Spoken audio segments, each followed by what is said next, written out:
Picture a bustling Chicago street at dusk, the sky painted with fading hues of orange and purple, the city's pulse quickening as commuters rush past in a blur of coats and briefcases. Amid this urban chaos stands a little girl, barely 7, her frail frame shivering in a threadbare coat that's more holes than fabric. Her small hands, chapped from the chilly wind, clutch a tattered paper cup, her trembling voice barely audible above the clatter of the loop. "Please, spare some change." Her green eyes, wide with a mix of fear and quiet desperation, scan the faces of passers-by, but they hurry on, their gazes averted, their steps quickening as if she's invisible. Her tangled blonde hair falls over her face, and she brushes it back with a trembling hand, clutching a worn stuffed rabbit named Floppy. It's fated for her only comfort in a world that feels too big, too cold, too unkind. The street is alive with noise, car horns blaring, vendors shouting, the distant rumble of the L train, but Emma's soft plea is a fragile thread, nearly lost in the city's din.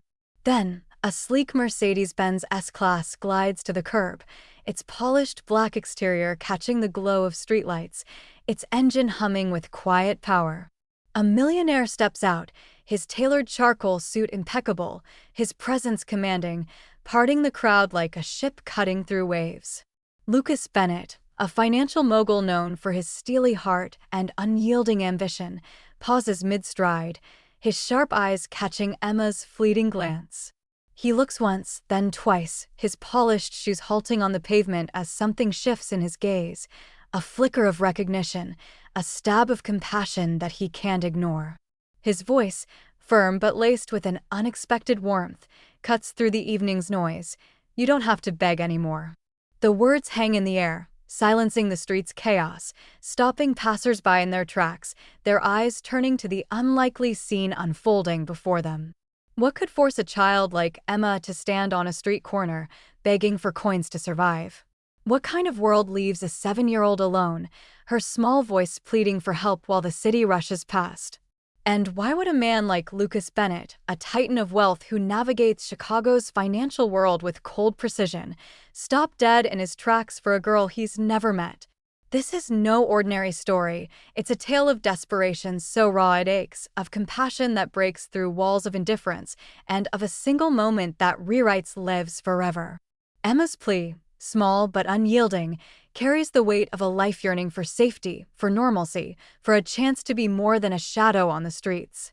Lucas's intervention, sudden and fierce, is a spark that ignites a chain of events no one could predict. Imagine Emma's world for a moment, a place where childhood is stolen by necessity, where the simple joys of a warm meal or a safe bed are distant dreams. Her tattered cup, scribbled with faded marker, isn't just a vessel for coins, it's a symbol of a life stripped of hope, forced to beg for survival. The passers-by who ignore her aren't just strangers, they're a mirror of a society that's turned its back, leaving her to fend for herself in a city that never slows down. Yet, in that moment of despair, Lucas's arrival is a beacon, a sudden shift that promises something more. His words aren't just a promise, they're a vow, a declaration that Emma's struggle matters, that her life is worth saving. What drove Emma to this corner, her small hands shaking as she begged? What pain lies behind her quiet sorrow? And what stirred Lucas, a man who's built an empire on detachment, to act with such urgency?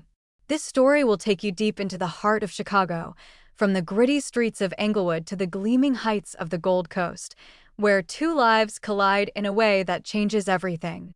It's a tale of a girl who clung to hope despite the odds, of a man who found a reason to care again, and of a moment that proves one act of compassion can ripple through lives like a stone in a still pond. You'll feel Emma's fear, her quiet courage, and Lucas's awakening as he steps into a role he never expected. This is a story that'll make you cry, make you cheer, and remind you of the power we all hold to change a life. So hit play, buckle up, and let's dive into a tale that'll tug at your heartstrings, warm your soul, and leave you believing in the impossible. Stick around for the incredible journey of Emma, Lucas Bennett, and a single act that defies all odds, because this is a story you won't forget.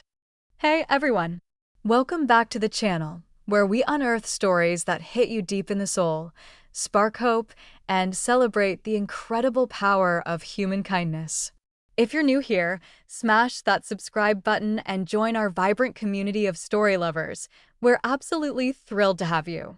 Today, we're diving into a tale that feels like it's ripped from a Hollywood blockbuster, but it's real, raw, and profoundly moving. It's about Emma, a 7-year-old girl whose heart is heavy with fear and longing, forced to beg on Chicago's unforgiving streets. Lucas Bennett, a millionaire whose polished exterior hides a soul sealed by years of solitude, and a single moment that turned their lives upside down. This isn't just about wealth or hardship. It's about compassion, redemption, and the courage to rewrite a broken story in an instant. Let's meet Lucas Bennett. At 48, he's a financial mogul in Chicago, a titan whose name is synonymous with power, precision, and unyielding ambition. Worth over $320 million, Lucas lives in a Gold Coast penthouse that's a masterpiece of modern opulence. Picture a stunning fortress of marble and glass, with 15-foot ceilings, a private rooftop terrace lined with sleek lounge chairs and a fire pit, a wine cellar stocked with rare vintages from Bordeaux to Tuscany, and floor-to-ceiling windows offering panoramic views of Lake Michigan's shimmering waters. His life is a showcase of success: tailored suits from Savile Row, exclusive galas at the Art Institute where he rubs shoulders with Chicago's elite, and a reputation for being brilliant but distant, a man who commands respect but rarely offers warmth. Behind the polished facade, Lucas is a loner. Widowed 6 years ago after losing his wife, Sarah, to a long battle with cancer, he has no children and has poured his life into Bennett Capital, a financial empire that shapes Chicago's skyline with investments in real estate, tech startups, and infrastructure projects.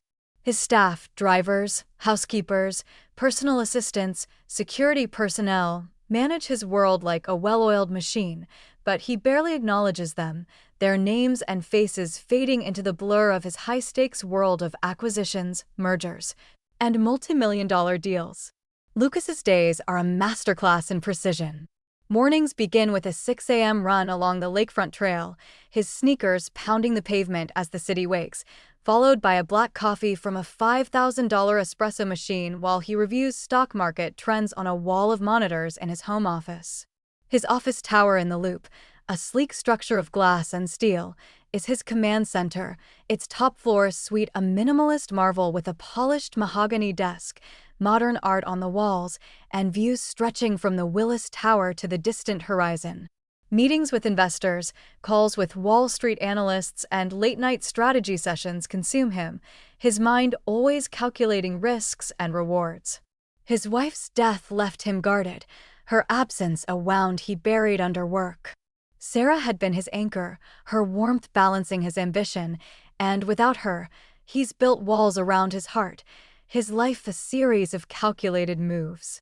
Friends are few, his social life is a series of appearances at charity galas and corporate events, where he plays the part of the untouchable mogul. To Lucas, the world is a chessboard, and he's the grandmaster, moving pieces with cold precision, never pausing to notice the lives around him, lives like Emma's, unfolding just beyond his glass tower. Now let's meet Emma. She's a 7-year-old with tangled blonde hair that falls into her green eyes, eyes that hold a quiet sorrow despite their spark of resilience. Her smile, rare and fleeting, hides a life of pain, a heart that clings to a dream of normalcy most children take for granted. Emma lives with her aunt, Carla, in a crumbling apartment in Englewood, a neighborhood where hope is a rare visitor. The apartment is a cramped, drafty space, its peeling wallpaper curling like a warning, its flickering fluorescent lights casting harsh shadows, its single bed a lumpy mattress they share, offering little comfort in Chicago's biting winters or humid summers. Carla, a 40-year-old woman who became Emma's guardian 2 years ago when her parents died in a car accident, is overwhelmed by poverty and a chronic illness, severe asthma that leaves her gasping for breath. Her medical bills piling up faster than she can pay. To afford her medicine, Carla sends Emma to beg on the streets, a desperate act that weighs heavily on both their hearts. Emma's days are spent navigating the dangers of Chicago's Loop, dodging hurried commuters and street dangers, her nights filled with fear, her small hands clutching Floppy, a worn stuffed rabbit her mother gave her before the accident. Floppy, with its faded fur and one floppy ear, is her only link to a happier past, a time when her parents' laughter filled a modest but warm home. Emma's greatest wish is to escape the streets, to be a normal kid, to go to school, to play with friends, to sleep without the weight of hunger or fear. She's seen other children in clean clothes, laughing as they walk to school with backpacks, and it fills her with a quiet ache. She carries Floppy everywhere, whispering to it about a life where she doesn't have to beg, where she can sit in a classroom or run in a park. Her days are a blur of survival, standing on street corners with her tattered cup, her small voice pleading, "Please, spare some change," as commuters rush past, their eyes averted. Her threadbare coat, a donation bin find, is too thin for Chicago's chill, and her sneakers, worn through at the toes, offer little protection from the cold pavement. Hunger is a constant companion, her meals sporadic, a stale bun from a dumpster, a half-eaten hot dog from Jamal's cart, or nothing at all, her stomach growling as she curls up with Floppy, whispering stories of enchanted meadows to escape her reality. Carla's occasional work as a cleaner, often near one of Lucas's office buildings, a sleek glass tower in the Loop with a marble lobby and soaring views, brings her into the periphery of Lucas's world, but he has never noticed Emma. The girl, standing quietly on a street corner with her tattered cup, is invisible to the financial mogul who oversees his empire from his penthouse office. To Lucas, Carla is just another worker, her struggles irrelevant, her face one of many in the city's churn. Emma, in her threadbare coat and tangled hair, blends into the urban chaos, unnoticed by the bustling crowds of office workers, tourists, and shoppers. Her small frame, hunched over her cup, is just another shadow in a city that moves too fast to care. But Emma isn't invisible to everyone. Jamal, a hot dog vendor parked near Lucas's building, notices her. A kind-hearted man in his late 40s with a warm smile, Jamal sees how Emma is too quiet for a 7-year-old, how her coat is too thin for Chicago's wind, how her green eyes light up with a fleeting joy when he sneaks her a hot dog or a soda from his cart. He notices the way she clutches Floppy when a car horn blares or a stranger lingers too close, her small body tensing with a fear she can't voice. Jamal suspects neglect, Emma's hunger, her fear, the fact that she's begging instead of in school, but he doesn't know the full story. He's tried asking Carla gentle questions about Emma's home life, but her responses are sharp, defensive. "We're doing what we have to." Jamal doesn't push, afraid of making things worse for Emma, but he keeps a close eye, slipping her extra food, a hot dog with mustard, a bag of chips, and offering a warm smile, hoping to give her a flicker of the kindness she's starved for. Lucas, consumed by his financial empire, is oblivious to Emma's existence, let alone the pain that drives her to beg. His world is one of boardrooms and balance sheets, not street corners and starving children.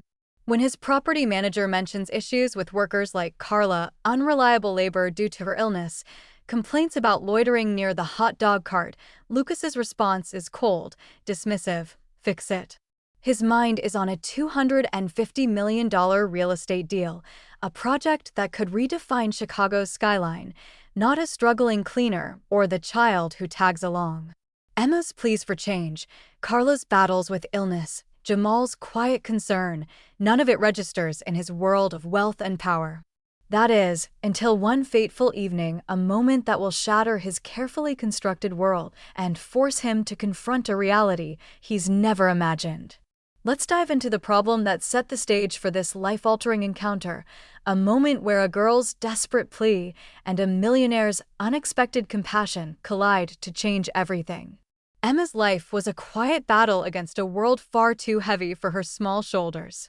At 7, she should have been chasing butterflies in a park, giggling over bedtime stories, or drawing pictures in a classroom.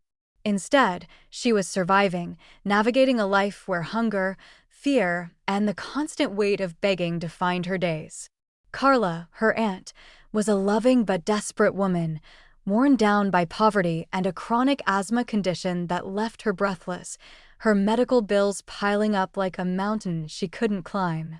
Their Englewood apartment was a cramped, drafty space, its peeling wallpaper curling like a warning, its flickering fluorescent lights casting harsh shadows, its single bed a lumpy mattress they shared, offering little comfort in Chicago's biting winters or humid summers. The neighborhood was unforgiving, gangs lingering on corners, sirens piercing the night, the constant threat of danger forcing Emma to learn to stay quiet, to avoid trouble, to blend into the shadows like a ghost. Hunger was a relentless ache, her meals often just scraps from Jamal's hot dog cart, a stale bun, a half-eaten hot dog, a bruised apple, or nothing at all, her stomach growling as she curled up with Floppy, whispering stories of enchanted meadows to escape her reality. Carla's illness forced Emma to beg on the busy streets of Chicago's Loop, holding a tattered paper cup scribbled with faded marker, her small voice pleading, "Please, spare some change to help pay for the medicine that kept Carla alive." She'd stand for hours on street corners near Lucas's office tower, her threadbare coat found in a donation bin, offering little protection from the biting wind, her sneakers worn through at the toes, her small hands chapped and trembling as she clutched Floppy, her stuffed rabbit, for comfort. Commuters rushed past, their eyes averted, their steps quickening as if Emma was invisible, her soft plea drowned out by the city's noise, car horns, chatter, the rumble of the L train overhead. Jamal, the hot dog vendor, took a shine to her, noticing her thin frame, her faded coat, the way she'd flinch at loud noises or when a stranger lingered too close. He suspected neglect, Emma's hunger, her fear, the fact that she was begging instead of in school, but he lacked proof. Carla's desperation pushed Emma to beg longer hours, leaving the girl scared and ashamed, her green eyes filled with a sorrow that no child should carry, her small body tensing with every honk or shout. Emma's longing for a normal life wasn't just a childish wish, it was a burning desire to escape the streets, to sit in a classroom, to play with friends, to sleep without fear. She'd seen other children in clean clothes, laughing as they walked to school with backpacks, and it filled her with a quiet ache, a longing for a life she could barely imagine. She carried Floppy everywhere, whispering to it about a world where she didn't have to beg, where she could read books in a warm room or run in a park without looking over her shoulder. She'd found a tattered library book about rabbits in enchanted meadows, its pages worn but filled with stories of safety and wonder. Late at night, under the dim glow of a flickering streetlight that shone through their apartment's broken window, she'd trace the words with her finger, sounding out the ones she could, dreaming of a classroom where a teacher would guide her. Carla, overwhelmed by her illness and poverty, saw Emma's dreams as impossible, her voice sharp with exhaustion. "We need money for medicine, Emma. Begging's all we've got." The words cut deep, leaving Emma to carry her shame in silence, her small hands clutching Floppy as she faced the streets each day. Lucas, meanwhile, lived in a different universe, one of polished marble and calculated moves. His Gold Coast penthouse was a fortress of solitude, its sleek design a testament to his wealth, but not his warmth. The penthouse was a marvel, 15-foot ceilings, a private rooftop terrace with a fire pit and views of Lake Michigan, a wine cellar stocked with rare vintages, and a minimalist living room with modern art and plush leather furniture. His days were a blur of precision. 6 a.m. runs along the lakefront trail, black coffee from a $5,000 espresso machine, meetings with investors in his Loop office tower, where floor-to-ceiling windows framed the Chicago skyline from the Willis Tower to the distant horizon. His wife's death 6 years ago, after a long battle with cancer, had left him guarded, her absence a wound he buried under work. Sarah had been his light, her warmth balancing his ambition, and without her, he'd built walls around his heart, his life a series of calculated moves. Bennett Capital was his legacy, a financial giant that shaped Chicago with investments in real estate, tech startups, and infrastructure. His staff, drivers, housekeepers, assistants, security guards, were invisible to him, their personal lives irrelevant. When his property manager mentioned issues with workers like Carla, unreliable labor due to her illness, complaints about loitering near the hot dog cart, Lucas was dismissive, his response curt, "Fix it." His mind was on a $250 million real estate deal, not a struggling cleaner or the child who tagged along. Emma's pleas for change, Carla's battles with illness, Jamal's quiet concern, none of it registered in his world of wealth and power. But Emma's situation was growing desperate. Carla's asthma worsened, her attacks more frequent, and her desperation pushed Emma to beg longer hours, risking her safety on the streets. Jamal, at his hot dog cart, noticed Emma's growing fear, her parched lips, her weary eyes, the way she'd linger near his cart, hoping for a hot dog or a kind word. He began slipping her extra food, a hot dog with ketchup, a bag of chips, a soda, and glasses of water, but he couldn't fill the void of care Emma needed. Carla's illness meant Emma was often left alone on the corner for hours, her tattered cup a symbol of a life stripped of hope. The breaking point came on a chilly Chicago evening, the city buzzing with the energy of twinkling lights and rushing crowds, the air sharp with the promise of winter. Emma, alone on the corner near Jamal's cart, whispered her plea, "Please, spare some change," her voice trembling with exhaustion and shame, her green eyes pleading as she clutched Floppy tightly. Commuters ignored her, their steps quickening, their eyes averted, leaving her alone in the crowd. Lucas, leaving his office tower that evening after a late meeting to finalize a $250 million deal, was crossing the street when he saw Emma. Her small form, hunched in her threadbare coat, caught his eye, and he looked twice, his heart struck by her vulnerability. The sight of her trembling hands, her tattered cup, her green eyes filled with sorrow, stopped him dead in his tracks. His voice, firm but laced with an unexpected kindness, cut through the city's noise. "You don't have to beg anymore." His heart raced, a compassion he hadn't felt since Sarah's death stirring within him, stirred by the sight of Emma, frail and alone, begging for survival in a city that had turned its back on her. Lucas didn't know Emma, didn't know her story, but her quiet plea hit him like a tidal wave, awakening a sense of purpose he'd buried long ago. Who was this girl, and why was she begging on the streets, her small hands shaking as she pleaded for coins? What kind of life left a child so desperate that she stood alone in the cold, ignored by the world? Let's go back to understand how this moment unfolded and what Lucas did next to change everything, to give Emma the chance she'd been fighting for.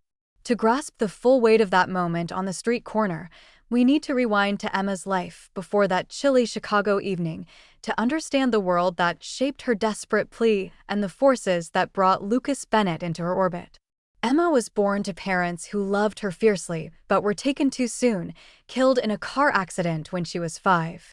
Her mother, Lisa, had given her Floppy, a stuffed rabbit with faded fur and one floppy ear, a gift meant to comfort her during restless nights.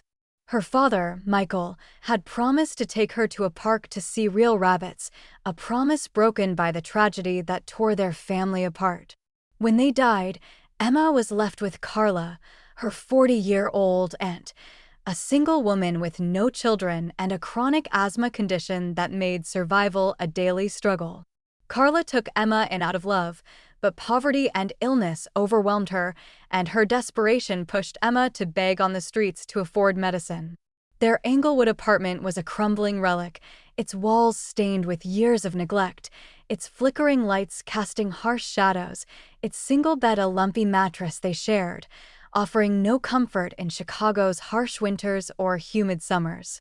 Emma grew up with Floppy as her only constant companion, whispering to it about a life where she didn't have to beg, where she could go to school, play with friends, and sleep without fear. Her clothes, a threadbare coat, worn sneakers, a faded dress too small for her growing frame, were scavenged from donation bins, offering little protection from the cold. Hunger was a relentless companion, her meals sporadic, a stale bun from a dumpster, a half-eaten hot dog from Jamal's cart, or nothing at all.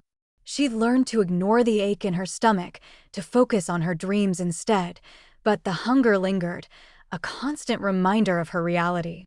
Emma was a quiet child, her green eyes bright with a longing for normalcy that life hadn't yet crushed. She loved books, especially a tattered library book about rabbits in enchanted meadows, their safety and wonder a world away from her own. She'd found the book in a library's free bin, its pages worn but filled with stories of hope. She'd also salvaged scraps of paper from alleys, using a broken pencil to sketch Floppy as a brave protector in a world free of want. Late at night, under the dim glow of a flickering streetlight that shone through their apartment's broken window, she'd trace the words in her book, sounding out the ones she could, dreaming of a classroom where a teacher would guide her. Her greatest dream was to escape the streets, to sit at a desk, to learn to read properly, to be a normal kid. She'd seen other children in clean clothes, laughing as they walked to school, and it filled her with a quiet ache, a longing for a life she could barely imagine. Carla, however, saw Emma's dreams as impossible.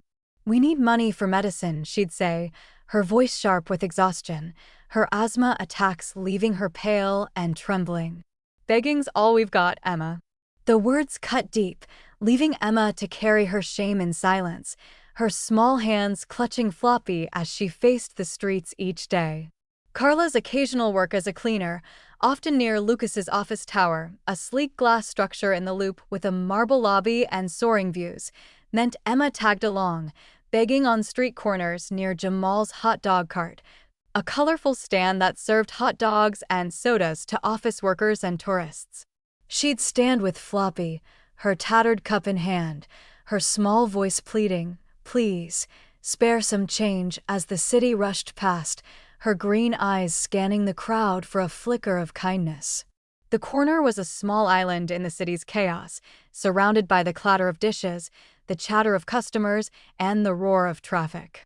Emma would watch the world go by, her eyes lingering on children with backpacks, their lives so different from her own. Jamal, the hot dog vendor, became Emma's quiet ally. A kind-hearted man in his late 40s, Jamal had a warm smile and a knack for noticing the unnoticed. He saw how Emma was too quiet for a 7-year-old, how her threadbare coat hung loosely on her thin frame, how her green eyes lit up with a fleeting joy when he slipped her a hot dog or a soda from his cart. He noticed the way she clutched Floppy when a car horn blared or a stranger lingered too close, her small body tensing with a fear she couldn't voice. Jamal suspected neglect, Emma's hunger, her fear, the fact that she was begging instead of in school, but he lacked proof. He'd tried asking Carla gentle questions about Emma's home life, but her responses were sharp, defensive. "We're doing what we have to." Jamal didn't push, afraid of making things worse for Emma, but he kept a close eye, slipping her extra food, a hot dog with mustard, a bag of chips, and offering a warm smile, hoping to give her a flicker of the kindness she was starved for. Lucas, meanwhile, lived in a world of calculated precision, a universe apart from Emma's. His Gold Coast penthouse was a fortress of solitude, its sleek marble and glass design a testament to his wealth, but not his warmth. The penthouse was a marvel, manicured rooftop gardens, a wine cellar, a minimalist living room with modern art and plush leather furniture. His days were a blur of routine, 6 a.m. runs, black coffee, meetings in his Loop office tower, where floor-to-ceiling windows framed the Chicago skyline. His wife's death had left him wary of connection, her absence a wound he buried under work. Bennett Capital was his life's work, a financial giant that defined Chicago with investments in real estate and tech startups. His staff, dozens of employees across his properties and offices, were invisible to him, their personal lives irrelevant. When his property manager mentioned issues with workers like Carla, unreliable labor due to her illness, complaints about loitering near the hot dog cart, Lucas was detached, his response cold, "Fix it." His mind was on a $250 million deal, not a struggling cleaner or the child who tagged along. Emma's existence, Carla's struggles, Jamal's concern, none of it registered in his world of wealth and power. But Emma's world was crumbling faster than anyone knew. Carla's asthma attacks grew more severe, leaving her bedridden for days, and her desperation pushed Emma to beg longer hours, risking her safety on the streets. Jamal noticed Emma's growing fear, her parched lips, her weary eyes, the way she'd linger near his cart, hoping for a kind word or a bite of food. He began slipping her extra hot dogs, glasses of water, even a small notebook when he saw her sketching on scraps, but he couldn't fill the void of care Emma needed. Carla's illness meant Emma was often left alone on the corner for hours, her tattered cup a symbol of a life stripped of hope. That fateful evening, the city buzzed with the energy of twinkling lights and rushing crowds, the air sharp with the promise of winter. Emma, alone on the corner near Jamal's cart, whispered her plea, "Please, spare some change," her voice trembling with exhaustion and shame, her green eyes pleading as she clutched Floppy tightly. Lucas, leaving his office tower that evening after a late meeting to finalize a $250 million real estate deal, was crossing the street when he saw Emma. Her small form, hunched in her threadbare coat, caught his eye, and he looked twice, his heart struck by her vulnerability. The sight of her trembling hands, her tattered cup, her green eyes filled with sorrow, stopped him dead in his tracks. His voice, firm but laced with an unexpected kindness, cut through the city's noise. "You don't have to beg anymore." His heart raced, a compassion he hadn't felt since Sarah's death stirring within him, stirred by the sight of Emma, frail and alone, begging for survival in a city that had turned its back on her. Lucas acted swiftly, his usual detachment replaced by a fierce resolve.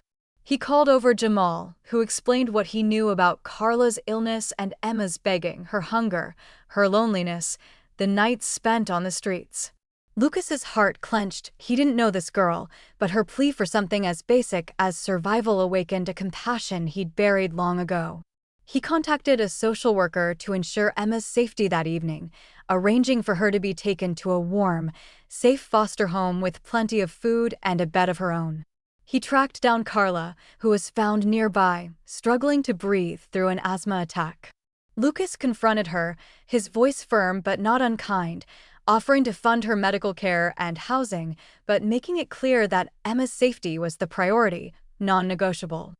That moment on the street corner was a seismic shift, a turning point that shattered Lucas's carefully built walls of detachment. Emma's whispered plea, "Please, spare some change," echoed in his mind, a call to action he couldn't ignore. Jamal's explanation of Carla's illness and Emma's plight hit him like a tidal wave, stirring a compassion he hadn't felt since his wife's death. He called a social worker to place Emma in a safe foster home that very evening, ensuring she had a soft bed, a warm meal, plenty of water, and the promise of a life free from begging. He confronted Carla, who broke down, admitting her desperation and guilt, her voice choked with tears as she described her struggle to afford medicine. Lucas, torn between anger and pity, offered to fund Carla's medical care and housing to stabilize her life, but insisted Emma's safety was non-negotiable, a line he wouldn't cross. Lucas didn't stop there. He hired a lawyer to secure Emma's protection, documenting Carla's struggles to build a case for the girl's care. He visited Emma in foster care, bringing a stack of books about rabbits in enchanted meadows and a new stuffed rabbit to join Floppy, kneeling to meet her green eyes, which flickered with wary hope. "You're safe now," he promised, his voice soft but resolute. Emma, hesitant but sensing his sincerity, clutched Floppy tightly and nodded, a small smile breaking through her guarded expression. Lucas worked with the social worker to enroll Emma in a private school with a nurturing program, ensuring she had uniforms, books, and a tutor to help her catch up on reading. But Lucas's commitment went deeper. He petitioned to become Emma's legal guardian, determined to give her the stable, loving home she deserved. The court, seeing his resources and genuine dedication, approved the request. Emma moved into the Gold Coast penthouse, her small presence filling its silent halls with life. Her laughter, once a rare sound, echoed through the marble-walled rooms, her footsteps a new rhythm in a home once defined by solitude. Lucas, who had lived for years in a world of cold precision, found himself reading bedtime stories about rabbits, tucking Emma in, and marveling at her resilience. The penthouse, once a fortress, became a home, its rooftop terrace a place for Emma to draw under the stars, its living room a space for movie nights with popcorn and Floppy by her side. Emma's story is more than a millionaire's rescue. It's a testament to the power of one moment to change a life, to ignite hope, and to heal a heart. Lucas didn't just save Emma. He found purpose in her resilience, a reason to open his heart after years of solitude. He became her guardian, transforming his Gold Coast penthouse into a home filled with warmth, bedtime stories about rabbits in enchanted meadows, and the sound of Emma's laughter echoing through its halls. Carla, now receiving proper medical care and on the path to recovery, visits regularly, rebuilding her bond with Emma under Lucas's supportive watch. Lucas, once a solitary figure, is now a father figure, reading tales of wonder, framing Emma's colorful rabbit sketches on the walls of his office, and marveling at her courage and spirit as she thrives in school. Today, Emma is a thriving 8-year-old, her tangled blonde hair bouncing as she runs through the penthouse's rooftop gardens, her green eyes bright with joy and curiosity. She's excelling in school, her reading skills soaring, her backpack filled with books and pride. Lucas founded a foundation for street children, inspired by Emma's strength, funding shelters, medical care, and programs to ensure no child has to beg to survive. This story shows that compassion can rewrite futures, that one act of kindness can fulfill a child's dreams and transform a heart, reminding us all of the power we hold to change lives. It's a tale of a girl who clung to hope despite the odds, of a man who found redemption in a child's courage, and of a moment that proves hope can rise from the coldest corners of a city. If Emma and Lucas's story touched your heart, smash that like button and share it with someone who needs a spark of hope. Subscribe and ring the bell for more stories that inspire and uplift. Drop a comment. Have you ever witnessed an act of compassion that changed a life? We'd love to hear your story. Let's spread kindness together. See you in the next video.